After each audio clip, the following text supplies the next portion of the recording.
সকালবেলাটা আমার প্রচণ্ড চাপ থাকে। সকালবেলা ভুল, আমার ভোরবেলা থেকে প্রচণ্ড কাজের চাপ থাকে। মাম্মাকে স্কুল ছাড়তে হয়, ওর বাবাইকেও ছাড়তে হয় বিকজ অফিস যাবে বলে। তো মাম্মাকে স্কুলে ছেড়ে দিয়ে এসে আমি একটুখানি চা বানিয়ে বসে পড়েছি। আর আমি তো চা খোর জানোই। আর গরম গরম যেহেতু রুটি বানিয়েছি সকালবেলা, চা দিয়ে রুটি আমার এইভাবে খেতে কিন্তু ভীষণ ভালো লাগে। আর চায়ের চুমুকটা যখন ফার্স্ট টাইম দিই না, ওয়াও ওয়াও ওয়াও লাগে পুরো। আমি কিন্তু সারাদিনে একবারই চা খাই, জানো তো। আমাকে যে যতই রিকোয়েস্ট করুক, আমি কিন্তু চা খাই না আর পরের দিকে। আমার একবার চাই, কিন্তু ভালো রকম চাই।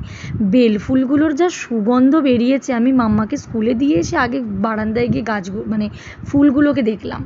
আর এই বেবি টিয়ার্সটা যে দেখে সেই বলে। চলো, গল্প করতে করতে টাইমও হয়ে গেছে, ঘরেরও কিছুটা কাজ গুছিয়ে নিয়েছি, নিয়ে মাম্মাকে বেরিয়ে পড়েছি স্কুলে আর নিতে যাব বলে।